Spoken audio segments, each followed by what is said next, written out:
राज्यसभा में 21 मार्च को गृह मंत्रालय के कामों पर चर्चा हुई। इस दौरान अमित शाह ने कई मुद्दों पर जवाब दिया। धारा 370 कैसे हटी, इस पर भी उन्होंने खास बयान दिया। सुनिए उन्होंने क्या कहा। कश्मीर के अलगाववाद का मूल हम भी कभी अलग हो सकते थे, ये भाव के बीच धारा 370 के अंदर डाले गए थे, मगर हमारे संविधान निर्माताओं का भी मैं बहुत मनपूर्वक धन्यवाद करना चाहता हूं। बड़े दूरदर्शी थे, उन्होंने इसको टेम्पररी बनाया था और धारा 370 को हटाने का बीज भी धारा 370 में ही डाल दिया गया। इसके अलावा आतंकवाद और सर्जिकल स्ट्राइक को लेकर उन्होंने क्या कहा, ये सुनिए। दिल्ली के अखबारों में कोने में कहीं छपता था, 7 लोग शहीद हो गए, मारे गए, बम धमाका हुआ, मगर कोई संवेदना तक समाप्त हो जाए वहां तक चीजें लिंगरिंग रहती गई, लिंगरिंग रहती।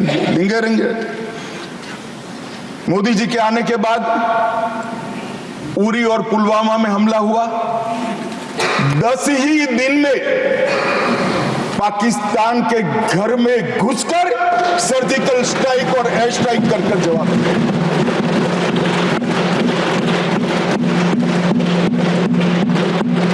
पूरे दुनिया में 2 ही देश ऐसे थे जो अपनी सीमा और सेना की सुरक्षा के लिए हमेशा समान के साथ तत्पर रहते थे, इजराइल और अमेरिका। वो 2 देशों की सूची में मेरे महान भारत का नाम जोड़ने का काम नरेंद्र मोदी,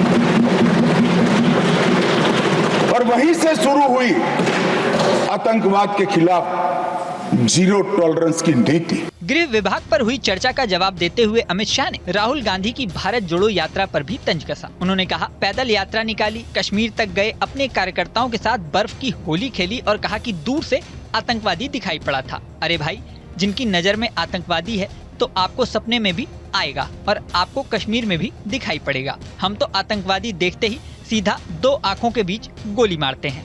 हमारी सरकार न आतंकवाद को सह सकती है, न ही आतंकवादियों को।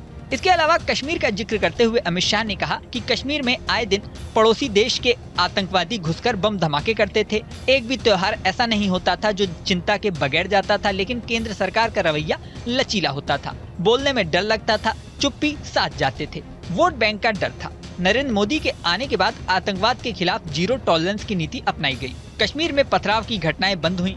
370 हटने के बाद आतंकी घटनाओं में कमी आई। कश्मीर में अब निवेश का माहौल है। इसी के साथ शाह ने कश्मीर के विकास के बारे में भी बताया। कहा, साल 2024 में पथराव की एक भी घटना नहीं हुई। 10 साल में कश्मीर में 12,000 करोड़ का निवेश हुआ है। हमने कश्मीर में पंचायत चुनाव करवाया, अभी लोकसभा का चुनाव हुआ है, एक भी गोली नहीं चली। जम्मू कश्मीर में अब चुनाव में एक भी गोली नहीं चली। गुर्जर बकरवाल को 10% आरक्षण दिया। कश्मीरी पंडितों को हमने आरक्षण दिया। कश्मीर में फिर से पर्यटन शुरू हुआ। कश्मीर बनिहाल सुरंग हमने बनाई। अब कश्मीर में खुशहाली है। अमित शाह के बयान पर अब अलग अलग मंचों पर चर्चा जारी है। इस वीडियो में फिलहाल इतना ही। बने रहें न्यूज नेशन के डिजिटल प्लेटफॉर्म पर। न्यूज नेशन अब व्हाट्सएप पर खबरों की ताजा अपडेट के लिए न्यूज नेशन के इस QR कोड को स्कैन करें।